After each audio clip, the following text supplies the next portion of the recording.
Days Gone is a PlayStation exclusive game that had a decent amount of hype built up before release, yet I remember the game coming out and it more or less died right away. While the reviews at launch weren't overly bad, the game was also not noteworthy. Personally, I don't think that is the main reason why it died off so quickly. Days Gone got released at the end of the zombie era in the gaming industry. Now, I like zombie games. They usually are very relaxing and very gimmicky, however at the time I and many others got really sick of zombie games. Yet here I am playing another one. Why? Well, on the back of my copy of Days Gone it says a world torn apart by a deadly pandemic, which is a setting suited for the current events that are happening in the world. Who knows, maybe Days Gone predicted the outcome of the current pandemic and this game might be a good way to prepare for the end of the world. I highly doubt it, so let's just find out if Days Gone is a good game.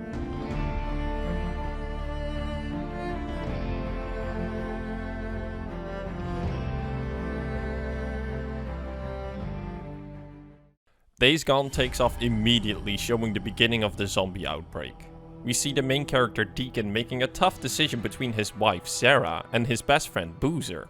They made it to a helicopter hoping to escape with it, however there is space for only 2 more people. In the midst of the chaos, Sarah and Boozer both got injured and won't make it if one of them has to stay behind. Therefore Deacon decides to put his wife on the helicopter and stay behind with his best friend, and promises his wife that they will meet up later at the refugee camp where the helicopter is heading. From here we get a 2-year time skip. Deacon and Boozer survive the outbreak and live as drifters, doing whatever they feel like and don't really care about anything. Yet we found out that Deacon's wife didn't make it. He struggles with the loss and choice he made that day, unable to let it go and move on even when old enemies close in on them and the mystery surrounding the zombie outbreak begins to unfold. The story premise is a typical one for a zombie survival game with many cliches, which I like and even expect to a certain degree of a zombie game. Cliches are nothing bad per se as long as the usage is done right, which it is in Days Gone. Though the start of the story is rough as you get a quick cutscene followed up by a large time jump, only to return to that moment a couple of times in flashbacks.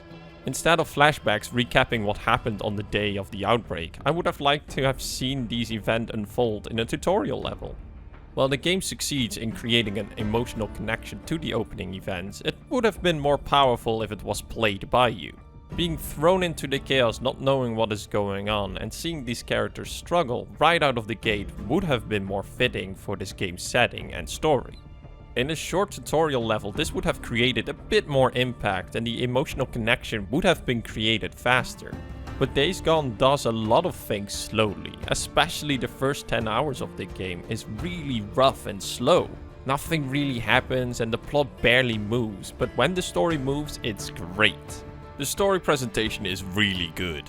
Motion capture was used for the cutscenes, which gave them a lot more emotion and created real chemistry between the characters.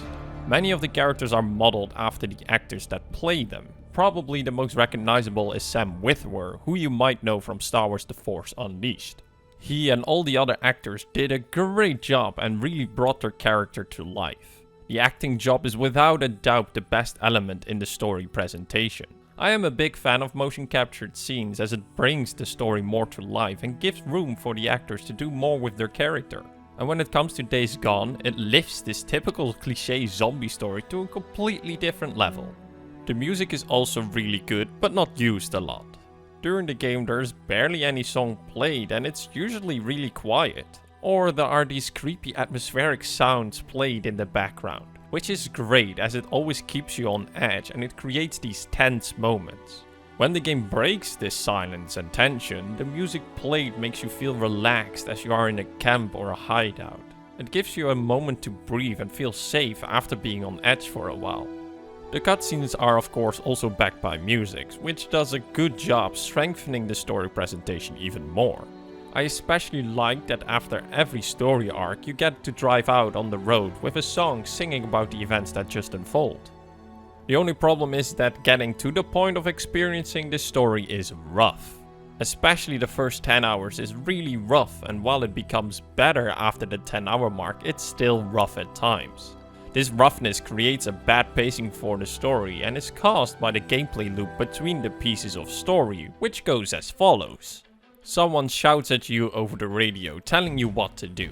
You drive there on your bike. Once you arrive, shoot zombies or people. Loot them and the area for resources. Yeah, scrap. Jump back on your bike and get shouted at again. Rinse and repeat. Having to repeat this gameplay loop a couple of times to progress the story is nothing bad.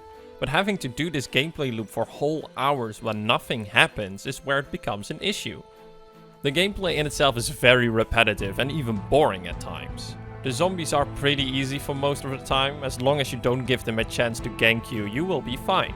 Human enemies are at the start pretty tricky as you have weak weapons, but headshots are most of the time one-hit kills. Yet the gunplay in the combat is just annoying. I checked and tweaked my menu so many times surrounding the aim assist. The game gives you an option to turn it on and off, but even when it said it was off, it still felt like it was there and was really getting in my way. When you aim your gun at a nearby enemy, it automatically snaps to it. As you then try to aim for a headshot, the movement suddenly becomes really slow, making aiming a pain as you can't move at the same speed as your enemy. There have been multiple times I had a headshot lined up, but still missed because the enemy moved just an inch and I couldn't move along with my enemy fast enough. This is especially an issue with sniper rifles, because your zoom can be interrupted. Therefore I switched to my pistol or assault rifle and used focus mode to pull off easier headshots. But even that left me rather unsatisfied, as it's just shooting up some random people. There is stealth in the game, but it's hard to pull off a stealth takedown without being seen, as the enemies don't patrol a clear path. You can lure them by throwing rocks on the ground, but your enemies will never move close enough to bushes you can hide in. This means you have to give up cover to stealth kill your enemy, which makes you getting spotted very quickly. You can put suppressors on your guns, which you rarely find in the wild or have to buy at camps. It greatly increases your stealth capabilities, but resources are scarce and the price of doing stealth this way is not worth it. Stealth is useful against the zombies, as they are usually in a small group and spread out far enough, though usually I find myself avoiding them for most of the time. Every form of fighting costs resources, and as I said before, resources are scarce. Therefore it's better to save them up for important fights than waste them all on fights that can be avoided. Resource management is a big part of the game, as the amount will determine your fighting capabilities. Gas for your bike determines how far you can travel. Bottles are used to make Molotov cocktails, which is your best friend when you face a large amount of zombies. Sterilizer is used for bandages and keeps you alive in tough situations. Most resources aren't rare, but you still have to find them and loot them. I really like the idea that the objects can be found in logical locations. When you come across a garage, you know you will find some gasoline lying around. In a bathroom of a house, you usually find sterilizers or bandages. And in a police car, you have big chances to find ammo for your weapons. It's a small detail, but I appreciate it a lot, and it made searching for these resources feel very natural. What I mostly remember of this game before release was the E3 footage and its sale pitch of taking on hordes of zombies. And while I'm happy to report that fighting hordes of zombies lived up to what they promised it to be, there is a small issue. Getting the resources to fight a horde of like 300 zombies is a painful grind. You would think that you rarely fight hordes, but in the last part of the game you have to face 3 hordes in a row.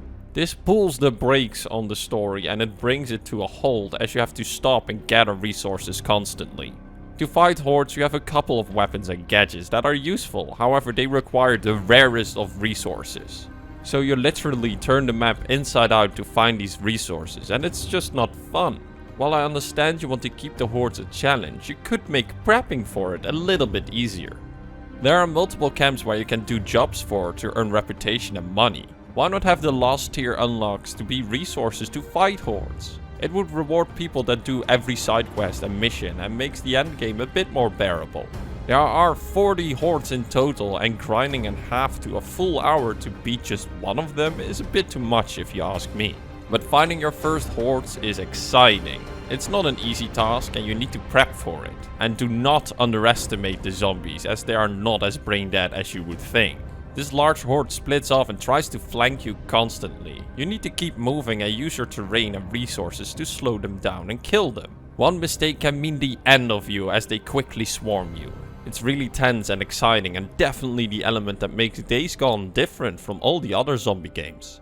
There's even bike combat, which was nothing special but worked decently. You got a lot of options to customize and upgrade your bike, some have bigger impact than others. For example, you can get some upgrades that make you able to drive longer distances or make the bike more durable. You can tweak your bike with small little details and give it a paint job to make it more to your liking. It even has a lot of references to the other PlayStation exclusives. Days Gone also tries to use the unique elements of the PlayStation 4 controller. To open the main menu you have to press the touchpad, but you can also use directional swipes as shortcuts to get faster to the menu you want to open. It was something to get used to, but I actually used these shortcuts a lot. They also tried to use the speaker built into the controller for the audio logs you can find. Though it's a bit annoying as when the log plays, the character's interrupted as they keep talking on screen, or in rare cases you have to fight off zombies. You can listen back to them, but having the character shut up when an audio log is playing would have fixed this issue. The game's open world looks beautiful, but it has a lot of busy work in it. They tried to make it interesting, but they didn't fully succeed in that aspect. Rewards for doing this busy work was lacking, and the gameplay loop in itself is rather boring. You get XP for killing enemies and completing tasks, but the skill tree is very basic. It usually came down to dealing more damage or having more inventory space. You can find special injectors to increase your health, stamina and focus, but again, it's very basic. They did put a fun twist on fast traveling though. These zombies, or freaks as they called in the game, build nests, which makes the area dangerous. You can still drive through these areas yourself, but fast travel through these areas is impossible. So you have to clear out these areas of zombie nests to make it possible to fast travel through this area. It's a little fun idea that actually felt rewarding as it made life in the game a lot easier. Still, the overall gameplay loop and combat is not really good and boring for most of the time. Even these cool large-scale horde fights can't fix that. Still, Days Gone is an okay game. Getting through the first rough hours was worth it and I enjoyed my time with it. The story carried the game for me, and even though I have completed the game, I won't return to do all the busy work. It was a lot of fun at times and had some really great story presentation and moments, but there's still a lot of things to be tweaked and worked at. I do understand to a certain degree that some reviewers and people think this game is bad or mediocre, especially if you base it off on the first few hours. But personally, I think it's an okay zombie game, even though it barely does something unique or new. But recommending this game is difficult. I would say that if you want to play Days Gone, buy it on discount and be determined and prepared that the first part of the game is going to be rough. But after that, it gets a lot better. And that concludes my review of Days Gone. I hope it was useful to you. If you already played the game, see this review as a discussion starter. You might agree or disagree with me, and I would love to hear your thoughts on the game down below. Thank you very much for watching. If you liked this video, leave a like and consider subscribing. And with that all being said, I wish you a good day and until next time.